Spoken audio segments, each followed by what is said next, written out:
When you know that there's only so much time and you're cognizant of that, it makes you be a little more present. Are you just jumping on the treadmill and getting spit out the back by the corporation like you were talking about? Yeah. Or are you gonna claim like, okay, each day I do wanna make it count. I don't wanna waste it. Hi, Mark. Mark. Hi, Mark. Mark. Hey, Mark Howley. The Mark Howley Show. How did you do it and why? Hey, good morning. This is Mark Howley Show. And, today we got a great guest. Name's Paul Brinkman. He's been involved in a couple U.S. triathlons, represented the country around the world. I know been out in Kona, all that kind of stuff, and wildly impressive. Additionally, has a couple other careers. So, Paul, what up and how you doing? Real good. Thanks, Mark. How are you doing today? Good. So just tell us about this whole, I don't know, when I heard about it, I was just like, wow, as much as I've always, watched you do stuff, that was really tripping me out. So tell me about that. I mean, the experience and all that stuff. Okay. Well, first off, you can tell someone who's a triathlete because the standard one, like pilots will tell you. And so you don't really want to open this up for me to just, start spewing on about it. But generally, you and I know from growing up, we were always athletic. Yeah. And so you have that in you. And then as I got older in college, the opportunity arose to ride bicycles. And we grew up surfing. So I naturally was comfortable in the water. So triathlon was coming in the early 80s, and I happened to be around at that time. And so I jumped in and did my first triathlon in 1984. Okay. So this was all age group racing compared to the triathletes who race in the Olympics. And so you go from 5-year increments and, for the last 40 years, I got into it. And just had it as way as far as exercising, like you work, you have a little balance with staying fit. And that was one of the hobbies. And it just led to continuing to do it year after year, summer times. And then I was just naturally gifted. I'm just fortunate enough to be blessed with, some talent in being, as my friends say, triathlon is you're good at exercising. So I like to ride my bike, go for a run, swim.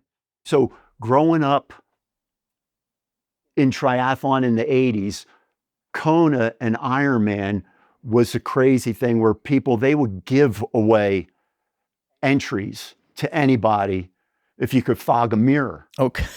That was back in the 80s, right? They're like, oh, you want to try this? Here, come on. And they had it, and I never had any interest. I was always, there's some balance because that really does, the training that it requires really takes a lot. And I'm raising 2 kids, have a law practice, you're busy doing, life stuff to where to be able to put aside the required training was a little much. So I never really was that interested. And then Ironman got more and more popular. And whenever if anybody ever finds out you're a triathlete, they go, have you done Ironman? Have you done Kona? Shut up. And that's what everybody says. Have you done it's like, no, there's a million other things. I haven't done Ironman. I haven't done Kona. And then Ironman got so restricted and so competitive that they would only allow you to qualify for Kona, which is the world champion for Ironman, by racing another Ironman and qualifying. Now you're going to do a full. Is that right? Yes. Wow. And I'm going to do Kona, the big one. Yeah. The one so that whenever anybody asks me anymore about being a triathlete and they say, have you done an Ironman? Did you do Kona? It's yes. Ooh. I mean, and then they go ahead. And then they go, how many? I go, 1. 1. But listen, that's cool. Yeah. So it's a lot of fun, but it's more so it was doing it for to stay fit. Yeah. And if I wasn't certain years, it would work out to where I was in shape to do a triathlon. Other years I was just running. Yeah. Other years, like now, I'm predominantly just cycling. Yeah. Because you had the You know, knee like done.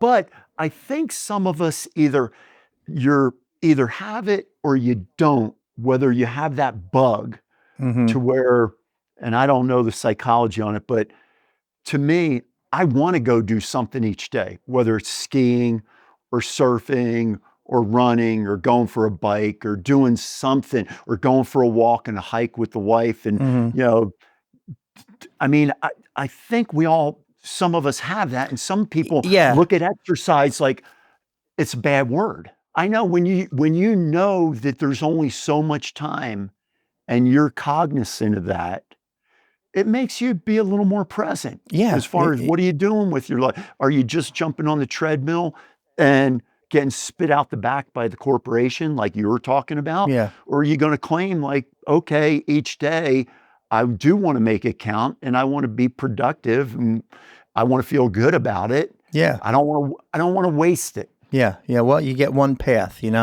that's another one. I had to pull the plug on getting fucked up. Yeah. I'm wasting it. Here Yeah. I am, smart guy, and the world is passing you by. Guys like you, guys that are getting educated, you slowly realize I cannot stay in this race. I mean, you just, you can't get up with so many blackouts and truckloads of cocaine, which is a lot of fun when you're doing it, but it'll close you out. So how do you split all that up? I got raising the kids, you got to hang out with the wife and act like you like her occasionally. Then you got to work, you got law firm, you open up a bar. So how does all that shit pile in together? So as we were talking about some of us have that exercise little bug that we like to have, which we're automatically is going to tug at us. Yeah. So when you're doing, when you're working, you want to go do something. And Ironman isn't that best balance, but triathlon where you're doing, several hours a week, mountain biking, surfing. And I guess it comes back to, if you look at your week, what do you think is realistic? How much time do you want to devote to your own fitness, your own health? And what does that take? And also meditation, spirituality. What do you like? You're going to have to carve things up. Hey, wasn't I one who turned you on to meditation? I was like the 8-minute meditation deal. You would put that bug in my ear before, along with my son, who is, he's really into it. Okay. And so there's all the balance. So you got work. What do they want? 40 hours a week minimum, plus you're doing more if it's your own business, which it is. Yeah. And then you want your family, kidding aside. Yeah, you do. Especially, soccer games, skiing, taking them around. We're doing that. And then you're doing your own, and it comes into a certain amount of just allocating that. So, and people, the biggest thing is like, people like, oh, I'm so busy at work. And here's another easy one. You have a group of other people that you train with. Yeah, they're driving you. That you answer to. So we have a, 6:00 run on Monday, Wednesday, Fridays. You don't show up, your buddies are heckling. Yeah. So you have accountability. So that helps, enormous help. And then you have a schedule. And once you put it in, then it's kind of like, we make that just the same way. Saturday, Sunday, you're taking the kids out for soccer and you're going out to do things with the family.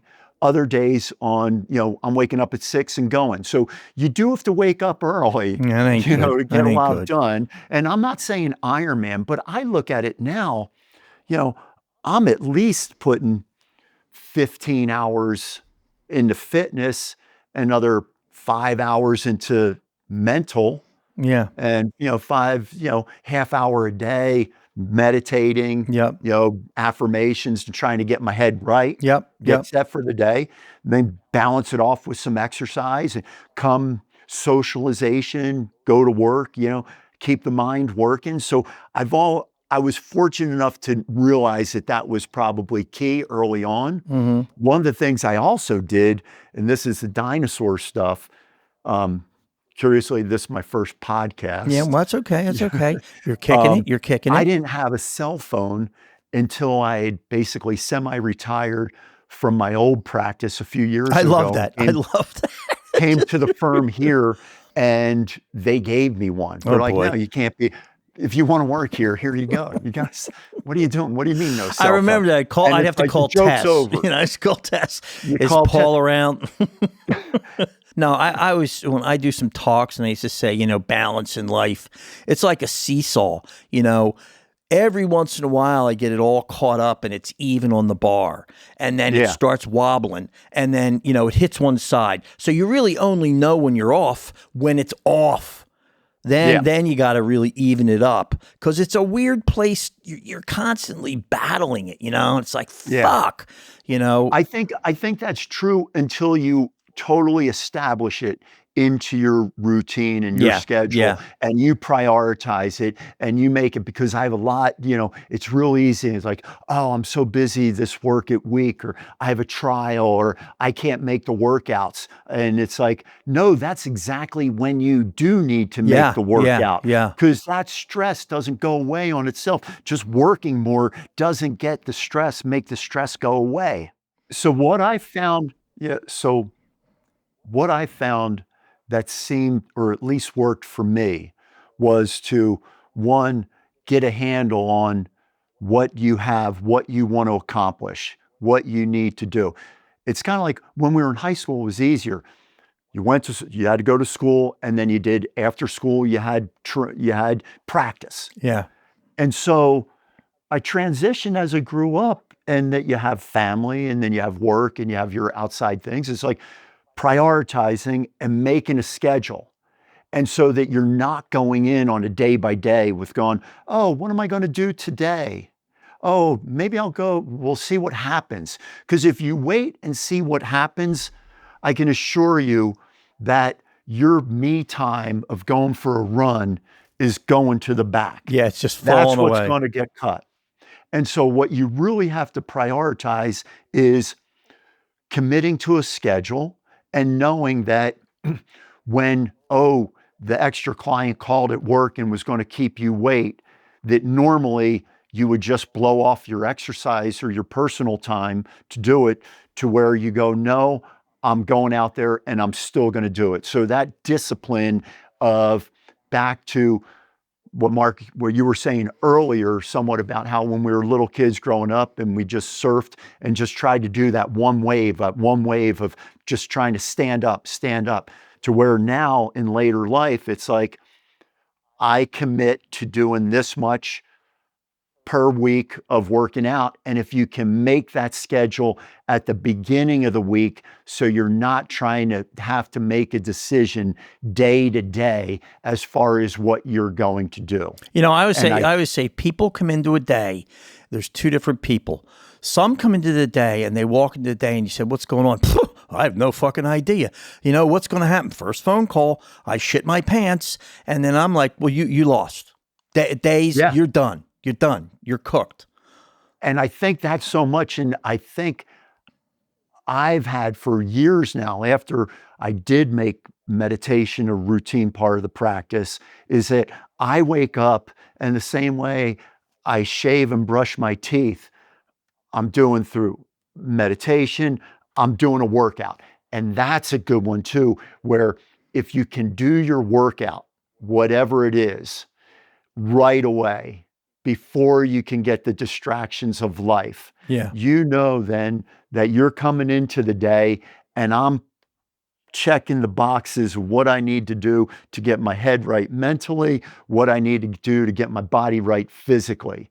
And then I've got those now I go to work. And the same way when you go to work, you have a list. I had every day. So then it's easy when you just integrate all of the things that you want to do in your life the same way you do at work. And it makes it so much easier. And without having to go back each week and make decisions, I learned from one of the pro triathletes who I was hanging around with. They said, you don't want to have to make the same decision twice. Like, so here's what it is. This week, this is what we do. And we're going to go for a Wednesday mountain bike ride and we're going skiing on Friday. And everybody knows that we're all on the same page and you know it. And the more that you hold yourself, the easier it is to hold yourself accountable. And then you can end up going, okay, I've been successful. I've done this and now I'm meeting my goals. I wanted to work out 10 hours this week and I've done it. Yeah. Yeah. So Paul, ready to roll. We're going to take off on the race, right? So what now? Got to be getting some butterflies and shit. What goes down there that last minute? Well, again, like from growing up, we learned preparation like anything else. If you're prepared, you're not as nervous. Yep. It's like, and you have confidence in yourself to where you know, I've done the work. And this isn't, fortunately, this is all fun. This is a hobby. Yeah. And putting things in perspective. And my kids always kept me grounded because they would have the t-shirt, or tell me, hey, Dad, no one cares you're a triathlete. And it's like, yeah, except who cares? Me and the guy in front of me and the guy behind me. But you do, it's still fun. And all of that was knowing that this was all fun. This wasn't putting a paycheck on the table. Yeah. Whether I was first or last, my family still loved me. Yeah. Yeah. So it's all your ego. That's, it's part of your ego. But I looked at it like, and here's what made it a lot easier. And I still do this today. When you have to swallow your pride on a lot of things and you're getting beat up by all the other people, is that again, we're doing it for fun. And as long as I give it the 100% and I had a good race, and you can measure those things. You get the swim, how fast did I go? Where did I compare myself in the swim? And then the transitions, which are fun because this is just getting, how fast are you changing your clothes? And so we can measure that at the end of the day. So you have a bad race, but I still beat everybody else in the transition. Yeah. So now back to a transition. The situation with pay and take, I mean, that must have been fun. Just given the thought to creating that and then, being able to drink a shitload. But it wasn't, we were drinking the profits. And what I found when we sold it after 20 years, that probably if we had instilled more of a profit motive, we probably could have been a little more successful. Yeah, but you didn't have to. We didn't have no kidding aside. It's a nice, and it's continuing, and the people who bought it are friends of ours, and they've kind of taken it to the next level as far as a really cool, and it's nice legacy as far as a cool little hip local spot. Yeah. How many people live in Flagstaff? I think it might be up at 100,000. Wow. Now, area. Okay. So it's a little. There's 20,000 students. Okay. Oh, well, then that's a good audience. And what we did, and what I'm real proud about, is that Pay and Take, I use that as a vehicle to sponsor events. So we created, there's a local mountain trail event that we started 25 years ago. It's called the Solstice Mountain Trail Run. Right on. And that was fun because it was 15 of our buddies. We marked a course, and it was like a 11.5-mile course or so up on the trail, single track. And we had it, and we started that from like 15 people. And now it caps out every year at over 250 people. Wow, very cool. And what we do is Pay and Take sponsors it. So we bring up kegs and hot dogs and for the post party. Yeah. And we did that. And then we also had another event that we sponsor. It's called Pines to the Mines. And you ride your mountain bikes on dirt road from here, Flagstaff, down through the Verde Valley and then up to the mines, the old mines of Jerome. And it's 80 miles. Whoa. And at the end, there's you can camp out over, and it's a big party. And Pay and Take, we have the kegs and the food and the stuff. And then we also sponsored the local cycling club. Yeah. And so it's called Team Pay and Take. So there's cycling, road cycling that does it. So in that regard, and then we would put, help support other local causes in a small way, but outdoors type activities. Cool. Well, listen, we're getting done. So all I can say is a couple things. Go fucking Phillies. Okay.